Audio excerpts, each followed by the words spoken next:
Hello friends, super magic રસોઈમાં મિત્રો હું આપનું સ્વાગત કરું છું। આજે હું ફેશિયલ તમારી સાથે શેર કરું છું, ઘઉંના લોટનું ફેશિયલ। જે આપણે ઉંમર વધવાની સાથે સાથે આપણી સ્કિન ડલ થઈ જાય છે, એકદમ ધબા થઈ જાય છે, સ્કિન લચી જાય છે, એકદમ આપણે લૂઝ પડી જાય છે। તો આ બધા જ પ્રશ્નોનું સોલ્યુશન જો તમે આ ઘઉંના લોટનું ફેશિયલ કરશો ને વીકમાં એકવાર, તો તમને ઇઝીલી એકદમ સરસ રિઝલ્ટ મળશે। તો તમને ચોક્કસ આ વિડીયો ગમશે, ગમે તો લાઈક કરજો, શેર કરજો અને સબસ્ક્રાઈબ કરવાનું તો ભૂલતા જ નહીં। અને મિત્રો બાજુમાં રહેલું બેલ આઇકનને પણ પ્રેસ કરજો, જેથી કરીને લેટેસ્ટ વિડીયોની માહિતી તમને મળતી રહે।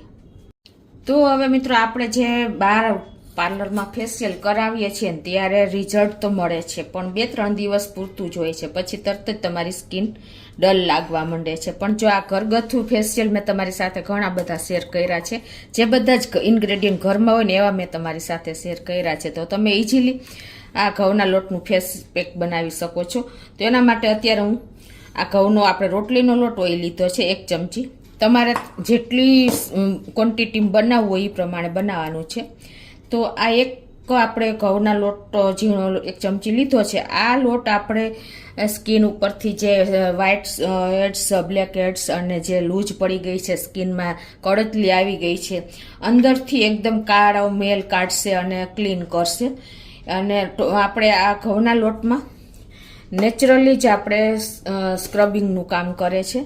અને હવે 1 ચમચી લોટ સામે આપણે 1 ચમચી મુલતાની માટી લેશું, જે એ પણ નેચરલી બ્લીચિંગનું જ કામ કરે છે, જે આપણે આપણી સ્કિનમાંથી એકદમ કાળા ડાઘ હોય દૂર કરી નાખે છે, એકદમ સ્કિનને ટાઈટ કરે છે, અને આપણે નેચરલી જે આપણી સ્કિન હોય ને એનો ટોન પાછો આપે છે, અને એકદમ સ્કિનને ઉંમર આપણી 25ની હોય ને તો આપણે એકદમ નાના લાગીએ છીએ, એટલી સરસ આપણી સ્કિન થઈ જાય છે। હવે આપણે જેટલો ઘઉંનો લોટ લીધો ને એટલી જ આપણે મુલતાની માટી લીધી છે, 2 સેમ જ ક્વોન્ટિટીમાં લીધી છે। હવે જો તમે આપણે આમાં 1 ચમચી જેવું આપણે નાળિયેરનું તેલ નાખી દેશું। જો તમારી પાસે નાળિયેરનું તેલ ન હોય ને તો તમે બદામનું તેલ, ઓલિવ ઓઇલ કે સરસવનું તેલ કોઈ પણ નાખી શકો છો। આ રીતે તેલ પણ આપણી સ્કિનને એકદમ શાઇનિંગ કરે છે, એકદમ ચમકતો કરે છે, અને આપણી સ્કિન ટાઈટ કરે છે, ગ્લો આપે છે, અને આપણની સ્કિનને એકદમ જુવાન જેવી સ્કિન કરી નાખે છે, એટલે કે એકદમ ટાઈટ કરી નાખે છે। આ બધા ઇન્ગ્રેડિયન્ટ આપણે એવા જ છે। અને હવે એમાં આપણે અડધા ટમેટાનો પલ્પ લેવાનો છે, એટલે કે જ્યુસ લેવાનો છે। આ રીતે આપણે એને હાથેથી જ નીચોવી લેશું। ટમેટામાં વિટામિન સી રહેલું છે, અને એ પણ નેચરલી બ્લીચિંગનું જ કામ કરે છે, અને ટમેટું આપણે હેલ્થ માટે જેટલું બેસ્ટ છે તો સ્કિન માટે પણ એટલું જ બેસ્ટ છે, કે આપણે સ્કિનને એકદમ ટાઈટ કરી નાખે છે, અંદરથી મેલ કાઢી નાખે છે। તો આ રીતે આપણે અડધા ટમેટાનો રસ પણ નાખી દેશું। અને હવે આમાં આપણે તમે દહીં પણ નાખી શકો છો, દૂધ પણ નાખી શકો છો, પણ અત્યારે આપણે થોડુંક પાણી એડ કરશું અને પેક તૈયાર કરી લેશું। મિત્રો આ આપણે ઘરના ઇન્ગ્રેડિયન્ટ હાલતા ચાલતા આપણે પેક તૈયાર કરી શકીએ છીએ। આ રીતે જો આપણે ઘઉંના લોટનું ફેસ પેક બનાવી લીધો છે, અને આપણે જે મુલતાની માટી છે એ પિમ્પલ્સ દૂર કરવામાં પણ કામ કરે છે, અને જે આપણી સ્કિનમાં ખાડા હોય છે એને પણ શ્રિંક કરે છે। તો આ બધા ઇન્ગ્રેડિયન્ટ આપણી સ્કિન માટે પ્રોપર જ છે। તો આપણે કેમિકલવાળા ઇન્ગ્રેડિયન્ટ વાપરવા કરતાં જો તમે આવી રીતે ઘરે જ ઉપટન બનાવી લેશો ને તો તમારી સ્કિન કાયમને માટે ગ્લો જ કરશે। તો હવે આને આપણે જો આવું તમારે સેજ થીક રાખવાનું છે, બહુ જાડું નહીં, બહુ પતલું નહીં એવું। હવે અત્યારે હું તમને આ રીતે તમારે ફેસ ઉપર લગાવી દેવાનું છે, હું તમને અત્યારે હાથ ઉપર જ બતાવું છું। તો જો આ રીતે આપણે હાથ ઉપર લગાવી અને એકદમ સરસ નીચેથી ઉપરની સાઈડ આપણે મસાજ કરી લેવાનું છે, આ રીતે લગાવીને।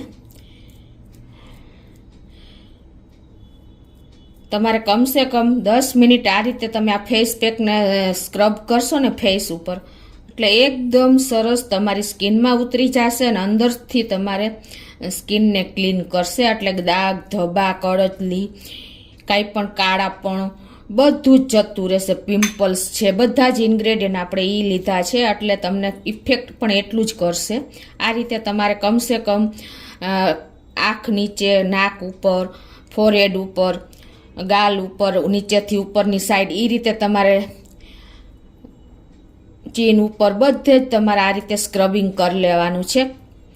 કમસે કમ તમારે આ રીતે હળવા હાથે જ આંગળીઓથી જ સ્ક્રબિંગ કરવાનું છે. ખાસ નોટ કરજો, કેમ કે જો તમે હાથેથી સ્ક્રબ કરશો ને તો તમારા હાથની ગરમી ફેસ ઉપર લાગશે અને તમારી જે રિઝલ્ટ આવવું જોઈએ ને એ નહીં મળે.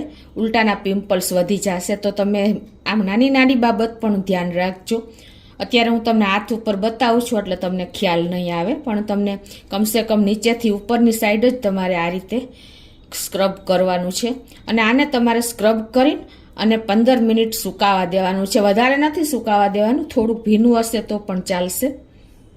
તો આ રીતે જો આપણે થોડુંક સ્ક્રબ, આ જે ફેસ પેક લગાવ્યો ને સુકાઈ ગયો છે, તો હવે એને આપણે આ રીતે હાથેથી રગડી લેવાનું છે. સહેજ ભીનો હાથ કરી અને તમે રગડશો ને એટલે અંદરમાં સ્કિનમાં અંદર સુધી આ આપણને એકદમ મસાજ જેવું થઈ જશે અને તમારો જે અંદરથી મેલ હશે એ બધું જ કાઢી નાખશે. જે ડેડ સ્કિન હશે એ બધું જ નીકળી જશે. જો ઇઝીલી તમારો મસાજની રીતે પછી સ્ક્રબ કર્યા પછી તમે આ રીતે કરશો ને એટલે એકદમ સરસ તમારી સ્કિન ટાઈટ થઈ જશે, ગ્લો કરશે અને એકદમ તમે યંગ લાગશો. એવી સરસ સ્કિન થઈ જશે મિત્રો. કેમ કે આપણે ઓઇલ પણ વાપર્યું છે, ટમેટું વાપર્યું છે.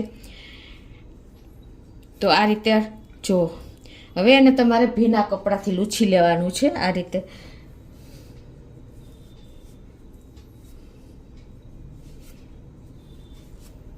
આ રીતે તમારે કા ફેસ વોશ કરી નાખવાનો છે અને કા ભીના કપડાથી લૂછી લેવાનું છે. જુઓ મિત્રો, આપણા હાથનું રિઝલ્ટ તમને ખ્યાલ આવી જતો હશે.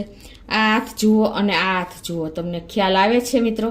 જુઓ કેટલો અત્યારે તમને આટલો ડિફરન્સ દેખાય છે. તો તમે આ રીતે જો, મેં હજી 3 જ મિનિટ રાખ્યું છે એટલે સુકાઈ ગયું હતું થોડું થોડું, પણ તમે જો 15 મિનિટ રાખશો ને તો એનું રિઝલ્ટ તમને 3 ગણું આથી મળશે.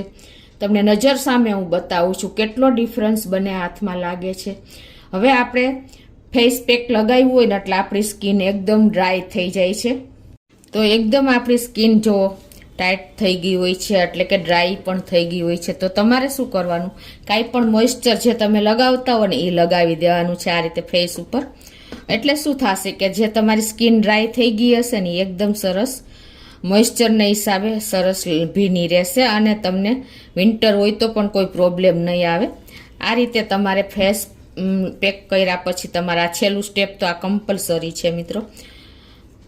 જુઓ મિત્રો, તમને આ હાથમાં ને આ હાથમાં ઘણો ફેર લાગતો હશે. તો તમે આ રીતે જો નાના નાના પેક કરીને તમે ઇઝીલી ઘરે ફેશિયલ કરી શકો છો. બધું જ આપણે ઘઉંના લોટ જેવો એકદમ હાથ સરસ વ્હાઈટ થઈ ગયો છે. જુઓ, તો તમે ચોક્કસ મિત્રો આ ઘઉંના લોટનો ફેશિયલ તમને ઉપયોગી થશે. ગમે તો લાઈક કરજો, શેર કરજો અને સબસ્ક્રાઈબ કરવાનું તો ભૂલતા જ નહીં.